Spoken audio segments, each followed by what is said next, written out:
Hello, this is Todd Luck, and this is a review of Horib the Snakeman from Tarzan the Epic Adventures. This was a line of Tarzan and Edgar Rice Burroughs toys from Trendmasters in the 1990s. And so this figure, as you can see, is part of the Earth's Core line. This is Pellucidar at the Earth's Core, a prehistoric world inside of the Earth. And so this comes on your standard sleek black packaging that the line had. And on the back, we see our cross sale with a bunch of different figures, and we can see this is worth 1 Tarzan point. And so we've seen this packaging in many of my other reviews, so we're going to go ahead and open this sucker up. So the Horib, like most toys in this line, comes with a Tarzan badge, and this makes a really cool display piece. This is definitely one of the darker badges. This is another badge, and as you can see, they just vary in the darkness of the blue from badge to badge.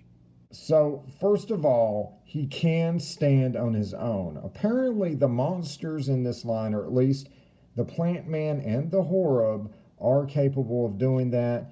If you try that with a human figure like poor Tarzan here, just doesn't work, right? So those big old monster feet really help, so that's cool. You do have to do a little bit of effort to get him in just the right position, but it is cool that he can stand.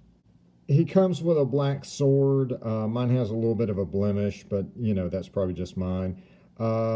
This sword is just a little bit of laziness on their part. Horibs don't use swords. They use more spear-like weapon that I'll show you later, but I think that's okay. I think it's a cool looking sword. And as much as this line gives us, it's understandable that they would have to cut corners and just do a repaint of a weapon at some point. So his big monster's hands won't fit through the guard correctly for the sword, but he can get a fairly convincing grip on it if you want to pose him with that sword.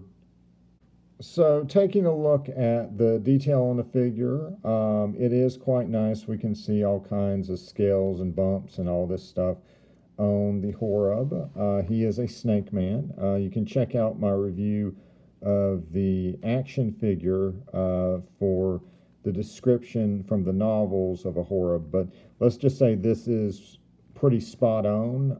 There's a lot of different artistic interpretations of what a Horib looked like, as you'll see later in the review, but this is a good one. It really is impressive how much detail they're able to get into a bendable figure here. Now, where he's going to be limited is the articulation. So pretty much it's going to be at your arms. He can bend his arms, and that's going to be about it. They bend at the elbow. Not really a whole lot else to work with here. But he can go out, you can go in towards his chest, a little bit down, stuff like that. Legs are going to bend some.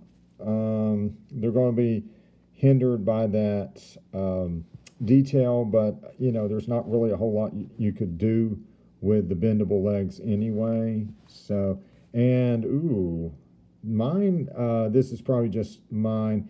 Looks like there might be a tear or something right there. So I guess just watch out for that, in your figures.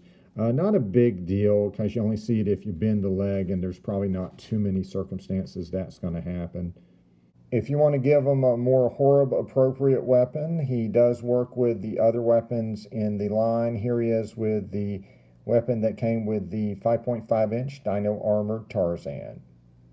And here he is with the weapon from the 5.5-inch Horib figure. And so here he is with the bigger 5.5-inch version. And I do prefer the action figure. I just really like action figures. They're posable. They're easy to get to stand. And, there's just a lot of outstanding detail on that. But, if you're into Horibs, you've got 2 Horib figures here, man. You got to get them both, right? And so here he is with the Dino Armor Tarzan, who would also be part of the Earth's Core line.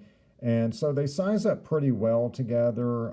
You can try to have them have a sword fight, even though their lack of articulation does make that a little difficult. You really would need to prop them both up to try to get that type of posing. And so here he is riding Numa the Golden Lion. And as I've said in previous videos, the bendable figures are the best for riding Numa.